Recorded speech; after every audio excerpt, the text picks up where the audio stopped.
Assalamualaikum warahmatullahi wabarakatuh. Magandang gabi, magandang umaga. This is Queen Helen Abdurrahman, Elizabeth III. Marami ang nagtatanong kung bakit hindi ako nagkaroon ng video telecast. Kasi alam ninyo, sa sobrang pagod, eto, nakahiga.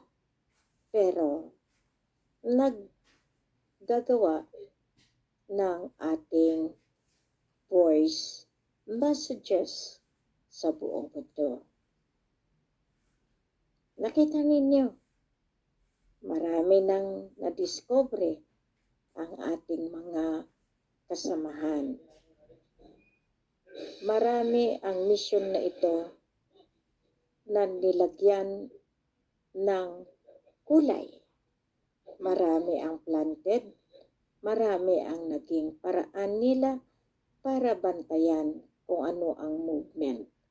Subalit, pasalamat pa rin ako na kahit anong gawin nila, meron pa rin tayong mata, meron tayong mga anghel de la guardia para tumingin at magbantay at magbakod para sa atin.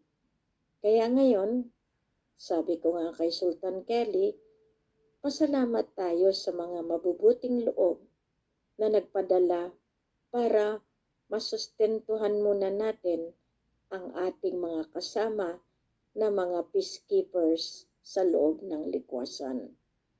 Pasensyahan doon sa mga ibang lugar, pero salamat pa rin kay Sultan Pokan dahil yung programa nating Green Program Project matutupad na.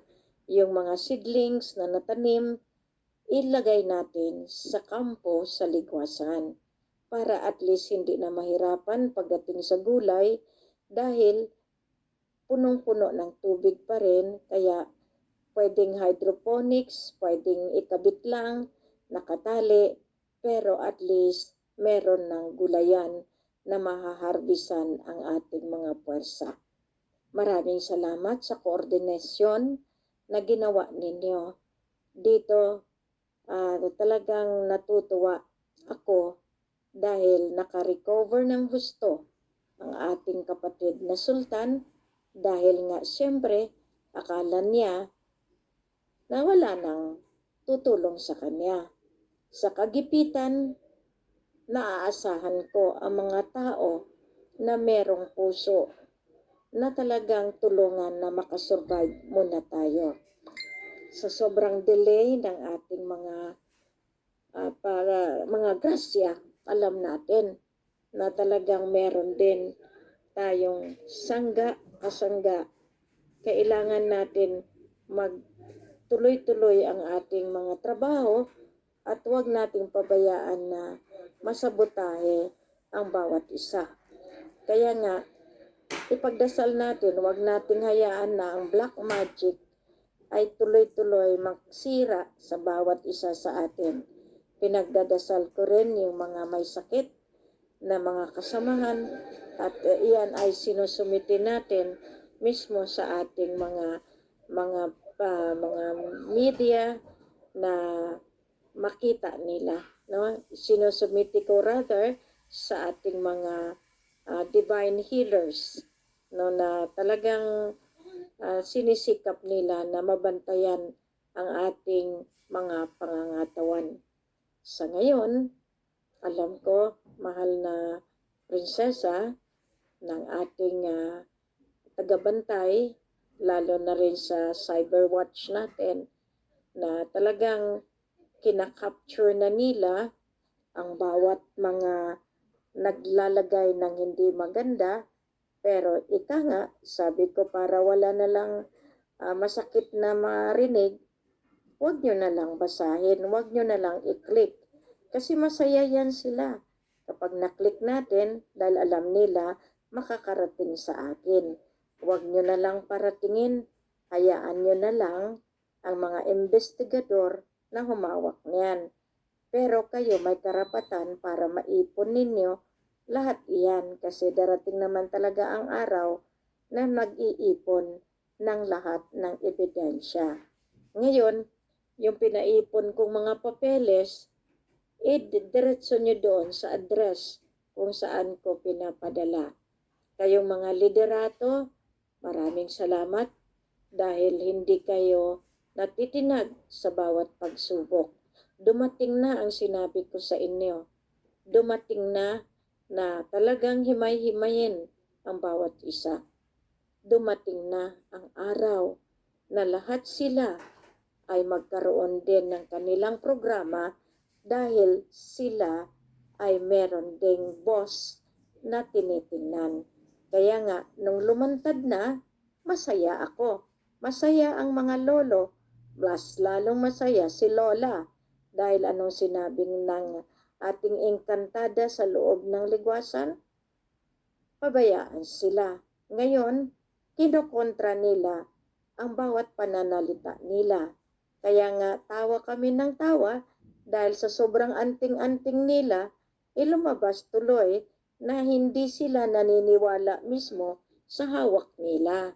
Yan dahil ayaw nila na mapuno ng limorya ang hindi naman nila alam na yung nagdadrive sa kanila sa mga anting-anting nila ay galing limorya. Kaya diyan natutuntun yung tinatawag natin, iba yung sinasalita, iba yung katotohanan, iba yung ginagampanan. Kaya tayo, sabi ko nga sa inyo, hindi ko hawak ang kapalaran ninyo. May desisyon kayo at meron kayong karapatan magdesisyon sa inyong kinabukasan. Kahit anong sabi ko, kung hindi kayo naniniwala, wala na ako doon. Kasi nga, ang sa inyo, inantay ninyo yung pera. Pero salamat pa rin ako kasi napunta kayo sa akin at nakita kayo ng buong mundo na ngayon napatunayan na talagang ang ginagalawan ng bawat grupo ay magkapera. Kaya nga sabi ko doon sa mga may mga hinahawakan, iipunin nyo lang. Kasi hindi ko na yon at kumbaga, hindi na sa akin nakatoka yung mga bankers na iyan, kundi nandiyan iyan sa Mapilindo. Ngayon, maraming hindi maniwala sa Mapilindo. Bakit yung ginamit sa Clamar, Mapilindo na mga records? Yan, diyan kayo nabibisto. Kasi hindi niyo alam, lahat ng ginawa ninyo, balik pa rin sa agrimento ng Mapilindo 1963 na kung saan na-establish natin muli ang Mapilindo 2023. Saan diyan ang illegal? Ang nagpatayo ng gobyerno, Mapilindo. Ngayon, saan tayo lulugar? Hindi tayo nang aagaw. Inaayos natin sa tamang proseso. Ngayon, lahat ng ginampanan natin, ang pagpapatayo ng mga programa, ng mga asosasyon na kung saan sila din ang nagkaroon ng problema.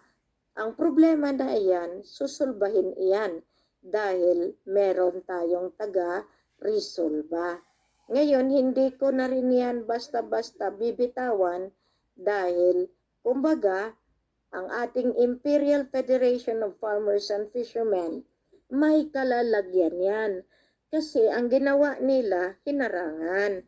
Ngayon, lahat yung mga ginawa natin sa QE 329, QE 369, sa ating Maharlika Kingdom of God na mga programa, kaya nga sinabi ko, meron tayong transformation na ginawa.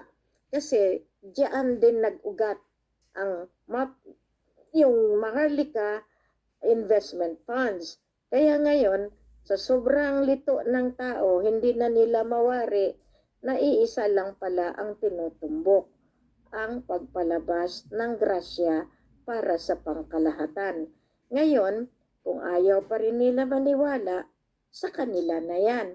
Pero, ang hiling ko lang, yung mga umalis sa bangka natin, doon na lang sila.